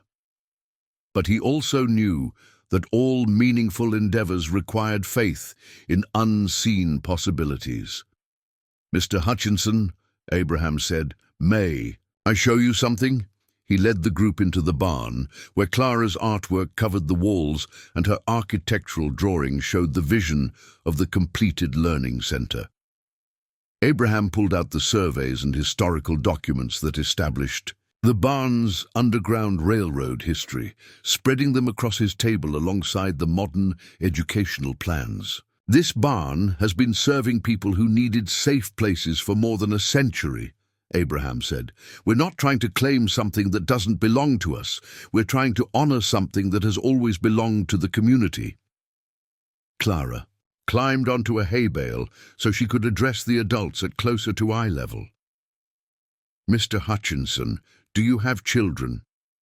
"I have 2 daughters," he replied, his voice softer than it had been outside. "Do they like to learn new things?" "Of course they do." "Then you understand why this matters," Clara said with simple logic. "All children deserve places where they can learn and grow and feel safe. We're trying to build one of those places. Why would anyone want to stop that?" Abraham watched Hutchinson's expression shift as Clara's words reached something deeper than legal arguments or property disputes. For a moment, the man's face showed uncertainty rather than anger, the look of someone recognizing that his position might not align with his values. Fire Marshal Jensen had been quietly examining the barn's structure and historical documentation while the others talked. Now she spoke up with professional objectivity. "Mr. Miller, this building's historical significance could qualify it for heritage protection status. If the Underground Railroad connection can be properly documented, that would create preservation requirements that might supersede individual property rights. Abraham felt hope surge through him, but he also recognized that heritage protection was a double-edged sword. It might prevent Hutchinson from developing the property, but it could also restrict their own plans for educational use. "What would that mean for our school?" Abraham asked. "Heritage properties can often be adapted for educational purposes, especially if the educational mission aligns with the property's historical significance. A learning center that serves vulnerable populations would be very much in keeping with this barn's Underground Railroad legacy." Clara's welcome banner fluttered in the morning breeze outside, visible through the barn's open door. "Everyone belongs here." Abraham looked at the faces surrounding him. Community members who had come to help build something good, officials trying to navigate competing legal claims, and a property owner who was beginning to understand that some fights weren't worth winning. The morning wasn't over, and the challenges weren't resolved, but Abraham felt something shift in the barn's atmosphere, a recognition that their project represented more than just one family's attempt to create a home. It represented a community's commitment to care for its children and honor its history. The real test would come in the decisions each person made over the next few hours. The cornerstone ceremony took place at 3 o'clock that afternoon, after the morning's confrontations had resolved into something none of them could have predicted. Abraham knelt beside the foundation of the new educational wing, placing the carefully carved stone that would anchor their learning center for generations to come. The cornerstone bore the date, February 15th, and the names of everyone who had contributed to making this moment possible. Earl Hutchinson's name was engraved near the bottom of the stone. The transformation had begun 2 hours earlier, when Hutchinson's own daughter arrived at the barn with her grandmother. Emily Hutchinson was 12 years old, homeschooled due to learning differences that traditional classrooms couldn't accommodate, and she had heard about the Miller Family Learning Center from friends whose parents were supporting the project. "Daddy," Emily had said, approaching her father during a break in the heated discussions between lawyers and officials, "is this the place where children can learn in different ways?" Hutchinson had looked uncomfortable under his daughter's direct gaze. "Emily, what are you doing here? I thought you were spending the day with Grandma." "I asked Grandma to bring me. I wanted to see the barn school that everyone's talking about." Emily looked around the space with keen interest, taking in Clara's artwork and the architectural plans still spread across Abraham's table. "It looks like a place where someone might actually pay attention to how I learn best." Abraham had watched this exchange with growing understanding. Hutchinson's aggressive opposition to their project wasn't just about property rights or business interests. It was about a father's fear that his child's special needs wouldn't be met by unconventional educational approaches. The same concerns that drove other parents to support alternative education were driving Hutchinson to oppose it. Clara had approached Emily with the friendly curiosity she showed all children. "Would you like to see my drawings? I've been planning how the schoolrooms will look when they're finished." As the two girls examined Clara's artwork together, Emily's grandmother, a woman Abraham recognized from community gatherings, had spoken quietly to her son. "Earl, this child has been struggling with traditional school approaches for years. Maybe it's time to consider that different doesn't mean inferior. But Ma, these people don't even have clear legal title to the property. How can I trust them with Emily's education? The same way every parent trusts their child's teachers," his mother had replied with gentle firmness, "by looking at their character, their commitment, and their results." Margaret Yoder had joined the conversation, sensing an opportunity to address the root of Hutchinson's concerns. "Earl, I understand your worry about educational quality. I felt the same way when I first considered leaving traditional classroom teaching. But I've learned that effective education happens when children feel safe, valued, and understood, not when they're forced into systems that don't match their learning styles. Emily needs structure, clear expectations, specialized support for her reading challenges, Hutchinson had said, his voice carrying the weariness of a parent who had fought many battles on his child's behalf. All of which we'll provide, Margaret had assured him, but in an environment where those supports enhance learning rather than stigmatize it, where Emily can work at her own pace without feeling different or deficient. Emily had looked up from her examination of Clara's drawings. "Daddy, look at this picture. It shows children working in small groups, learning outside, having time to think and ask questions. When was the last time my school let me do any of those things?" Abraham had seen the moment when Hutchinson's perspective shifted, when a father's protective instincts aligned with, rather than opposed, their educational mission. The recognition that his daughter's needs and their program's strengths were perfectly matched had transformed him from opponent to potential ally. What would it take, Hutchinson had asked David Hoffman, to resolve the legal issues so that this project could move forward with clear title? David had looked surprised but pleased. A negotiated settlement. Abraham's family has a strong legal claim to ownership, but litigation could take years. If you're willing to quit, claim your interest in exchange for fair compensation for your original purchase price, we could resolve this quickly. And the educational licensing, Margaret had answered this question. "We're working with state education officials to ensure full compliance with all requirements. Our consultant believes we can have preliminary approval by June and full licensing by September." Hutchinson had been quiet for several minutes, watching his daughter interact with Clara and examining the careful planning that had gone into their educational program. Finally, he had made a decision that surprised everyone, including himself. "I'll drop the legal challenges," he had said, "and I'll contribute to the construction costs. Consider it an investment in my daughter's education." The afternoon's cornerstone ceremony reflected this unexpected resolution. Instead of the confrontation everyone had anticipated, the community had come together to celebrate the beginning of something extraordinary. Children helped mix the mortar, while adults positioned the carved stone that would anchor their learning center's foundation. Clara had insisted on adding her own contribution to the cornerstone, a small piece of quartz she had found by the creek, which she pressed into the wet mortar while making a wish that she refused to share with anyone, not even Abraham. "It's a secret wish," she had explained, "the kind that only works if you keep it to yourself until it comes true." As the afternoon progressed, the mood shifted from ceremony to celebration to working bee. Construction crews returned to their tasks with renewed energy, knowing that legal challenges were resolved and community support was unified.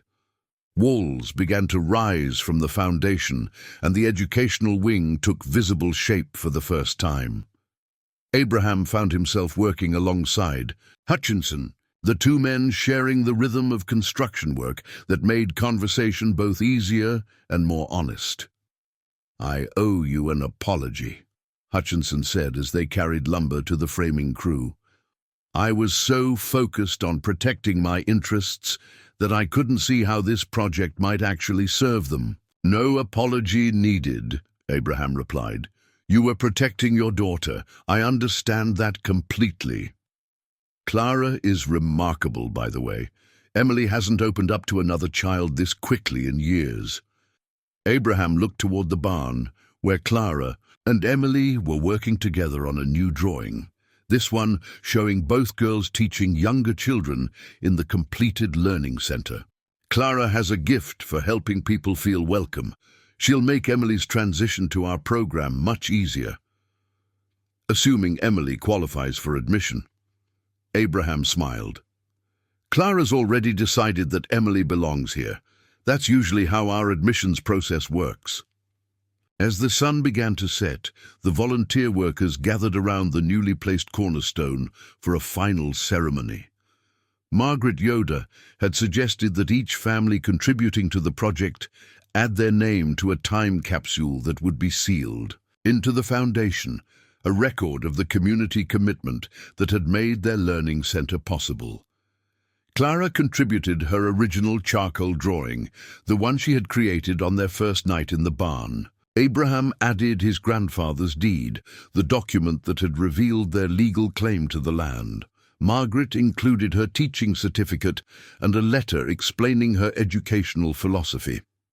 Emily Hutchinson wrote a note describing her hopes for learning in an environment that would honor her unique gifts. Dozens of other families contributed items that represented their connection to the project. Photographs, letters, small mementos that would rest in the foundation as permanent. Witnesses to the day their community had chosen to build something beautiful together. "What are you putting in the time capsule?" Abraham asked Earl Hutchinson as the man approached the cornerstone with a small wrapped object. "A letter to Emily," Hutchinson replied, "explaining why I almost made the biggest mistake of my parenting life, and how a little girl's wisdom prevented me from sacrificing my daughter's happiness to my own fears." Clara appeared at Abraham's side as the time capsule was sealed into the foundation. "Abraham, do you think the people who used this barn for the Underground Railroad would be happy about what we're building?" Abraham thought about his grandfather, Samuel, about the generations of people who had found safety and hope within these walls, about the continuing mission of providing sanctuary for those who needed it most. "I think they would be very proud," he said, "and I think they would tell us that the best way to honor the past is to serve the future." As the cornerstone ceremony concluded and volunteers began gathering their tools, Abraham felt a sense of completion that had nothing to do with construction schedules or building permits. They had built more than just an educational facility. They had built a community consensus around the radical idea that every child deserved to learn in an environment that celebrated their individual gifts. The cornerstone would anchor their building for decades to come, but more importantly, it anchored their mission in the bedrock of community commitment, the understanding that children were everyone's responsibility, that education was everyone's investment, and that building something beautiful required everyone's contribution. Clara's secret wish, pressed into the mortar with her piece of creek quartz, would remain hidden until the day came to excavate the cornerstone. But Abraham suspected he knew what she had wished for, the same thing he wished for as he watched their community come together around a shared vision of nurturing children. That everyone who needed a place to belong would find their way to this barn, just as he and Clara had found their way home. 6 months later, on a warm September morning that smelled of new beginnings and fresh possibilities, Clara stood before her latest drawing with the satisfaction of an artist whose vision had finally found its way into the world. The artwork covered the entire wall of what was now the Miller Family Learning Center's main classroom, and it showed something that would have seemed impossible during those first desperate nights in the abandoned barn. The drawing depicted their expanded community family in vivid detail. Children of all ages working together in gardens and workshops, families gathering for evening meals around outdoor tables, adults teaching skills they had learned from their own grandparents, and at the center of it all, the barn that had sheltered dreams until they could grow strong enough to shelter others. But this drawing was different from Clara's earlier artwork in one crucial way. It was no longer her imagination of what might be possible. It was her documentation of what had actually come to pass. Abraham paused in his morning routine of feeding Sam and Belle to watch 12 children arrive for their first official day of school. Hannah walked beside Emily Hutchinson, the two girls deep in conversation about a story they were writing together. 3 siblings from a farming family that homeschooled during harvest season carried lunch boxes their mother had packed with vegetables from their own garden. A shy boy named Marcus, whose parents had struggled to find educational support for his autism, clutched a carefully organized notebook that would help him navigate his daily routines. Each child represented a family's leap of faith, the decision to trust their most precious gifts to an educational approach that honored individual differences rather than demanding conformity to arbitrary standards. Margaret Yoder greeted each student at the door with the warm smile that had convinced parents throughout the county that learning could be both rigorous and joyful. "Good morning, scholars," Margaret called out as the children settled into the classroom that had been carefully designed to accommodate different learning styles and needs. Quiet corners for students who needed to retreat and regroup. Movable furniture that could be rearranged for individual work or group projects. Large windows that filled the space with natural light and views of the gardens where children would learn about science by growing their own food. Clara, now 7 and reading at a level that amazed everyone who worked with her, served as an unofficial ambassador for new students.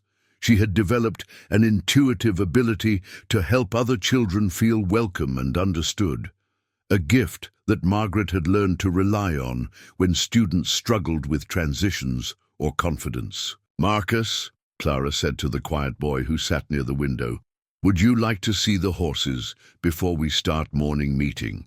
Sometimes it helps to visit with Sam and Belle when everything feels new." Abraham watched through the classroom window as Clara led Marcus to the paddock where their horses waited with the patient wisdom that animals brought to human complications. Within minutes, Marcus was smiling as he brushed Belle's mane and listened to Clara explain how horses communicated through body language rather than words. The sight filled Abraham with gratitude that sometimes threatened to overwhelm him. A year ago, he and Clara had been refugees from circumstances beyond their control, seeking nothing more than shelter and the chance to survive. Now they were providing sanctuary for other families' children, creating the kind of educational community that existed nowhere else in their county. The Learning Center operated on principles that would have seemed radical in traditional educational settings, but felt natural within the barn's historical mission of providing safe haven. Children learned at their own pace, pursuing interests that captured their imagination while mastering essential skills through projects that connected to their real lives. Academic subjects were integrated with practical skills, mathematics through cooking and construction, science through gardening and animal care, literature through stories that addressed the challenges children actually faced.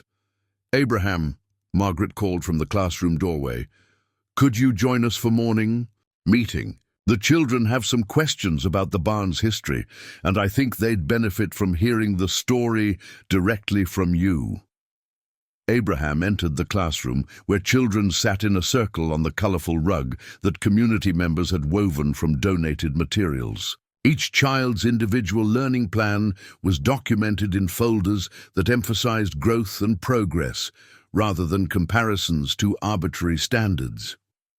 The walls displayed student artwork alongside historical photographs of the barn's underground railroad years, a visual reminder that their learning center continued a legacy of service that stretched back generations. "Mr. Abraham," Emily Hutchinson said, using the respectful address that all students had adopted, "Clara told us that your grandfather helped people find freedom. Can you tell us more about that?"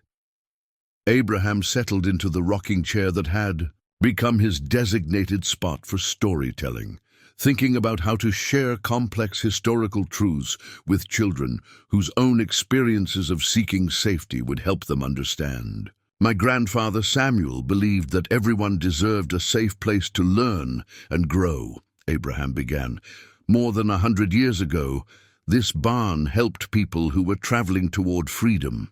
They were brave people who risked everything to build better lives for their families, like you and Clara did." Anna asked, with the insight that had made her one of the learning center's most thoughtful students. Very much like Clara and me, Abraham agreed. Sometimes people need help finding where they belong, and sometimes places like this barn are meant to provide that help. Marcus raised his hand tentatively. Mr. Abraham, do you think the barn chose us to come here? The question carried the kind of spiritual wisdom that children expressed when adults created space for deep thinking. Abraham considered his answer carefully. I think the barn has always been meant for people who needed safe places to learn and grow. We found each other because we were both looking for the same thing, a way to build something good from difficult circumstances. Clara smiled at Abraham's response, then addressed her classmates with the authority of someone who had lived the story from its beginning. What Mr. Abraham means, she said, is that sometimes the most broken things can become the most beautiful if people care enough to do the work. Margaret began the day's lessons by reading from a letter that had arrived that morning. Correspondence from a professor at the State University who was documenting innovative educational approaches throughout Pennsylvania. The Miller Family Learning Center had attracted attention from educators nationwide as an example of how community-based learning could serve children whose needs weren't met by conventional schools.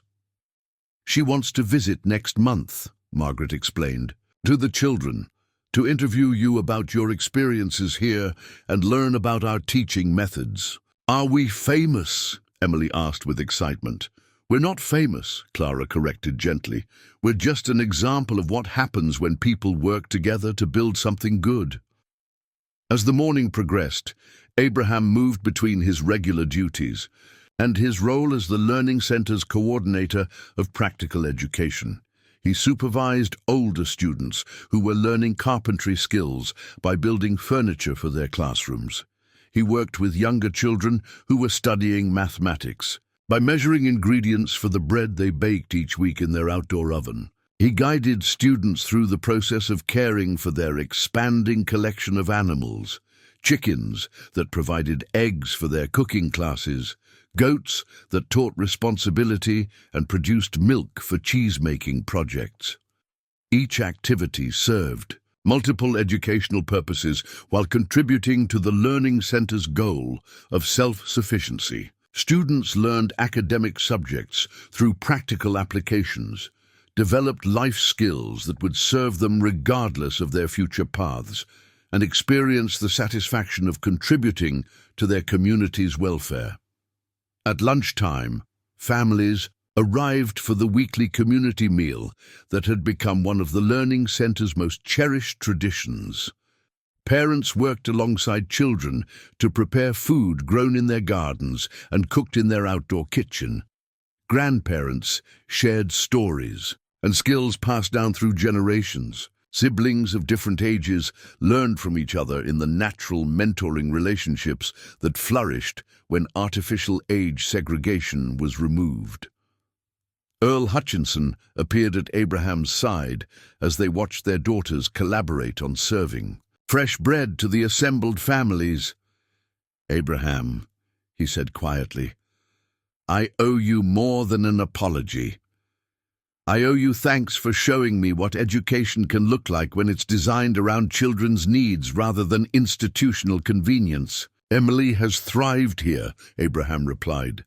She's become one of Clara's closest friends and one of our most creative problem solvers. She told me yesterday that she finally understands what it means to be smart, Hutchinson said, his voice thick with emotion. Not smart according to test scores or grade levels, but smart in ways that matter for building a good life. Abraham nodded, understanding the profound relief that came when children discovered their own competence and value. That's what this place has always been about, helping people recognize their own gifts and learn to use them in service to others. As the afternoon drew to a close and families began gathering their children for the journey home, Abraham and Clara stood together in the garden that now provided much of the Learning Center's food, Rows of vegetables grew in carefully planned succession, ensuring fresh produce from spring through fall. Fruit trees that students had planted the previous year were beginning to show their first small harvests. Herbs grew in raised beds that made garden work accessible to children of all physical abilities. "Abraham," Clara said, picking a tomato that would be perfect for tomorrow's cooking lesson, "do you remember what you told me about waiting versus giving up?" "I remember. I've been thinking about that a lot lately. I think maybe the best kind of waiting is when you're working towards something good while you wait, like we did with the barn." Abraham looked around their transformed property, at the learning center that buzzed with children's voices and creative energy, at the gardens that fed families throughout their community, at the workshops where traditional skills were passed to new generations, at the living proof that broken things could indeed become beautiful when people cared enough to do the work. "You're right," he said. "The waiting was just the time it took for us to understand what we were meant to build here." Clara's newest drawing, the one that documented their community family as it actually existed rather than as she had once imagined it, included one detail that Abraham hadn't noticed until that moment. In the corner of the artwork, barely visible unless you knew to look for it, Clara had drawn a small sign that read, "Miller Family Learning Center, where everyone belongs." It was the same message as her welcome banner, but rendered with the confidence of someone who had seen a vision become reality through patience, determination, and the kind of community support that emerged when people committed to caring for each other's children. That evening, as Abraham and Clara sat by their fire in the barn that had become the heart of something much larger than either of them had dared to dream, Abraham felt the deep contentment that came from work that honored both past and future. They had built more than just a school. They had built a demonstration that love could triumph over loss, that community could emerge from isolation, that the most profound education happened when children felt safe enough to discover their own gifts and brave enough to share them with the world. Clara fell asleep beside the fire, with her latest drawing spread across her lap, a new vision already taking shape, showing their learning center expanded to serve even more families, connected to other communities where children needed safe places to learn and grow. Abraham smiled as he covered her with the quilt she had completed with Margaret's guidance, each piece carefully stitched together to create something beautiful and lasting. Tomorrow would bring new challenges and new possibilities, but tonight he was simply grateful for the journey that had brought them from desperate refugees to builders of sanctuary for others. The barn's rafters creaked gently in the evening breeze, and Abraham could almost hear the approval of all the generations who had found safety within these walls. Their story continued, written now in children's laughter and families' hope, and the quiet satisfaction of work that served something larger than themselves. Clara had been right from the beginning. Everyone belonged here. The barn had simply been waiting for them to understand what that meant.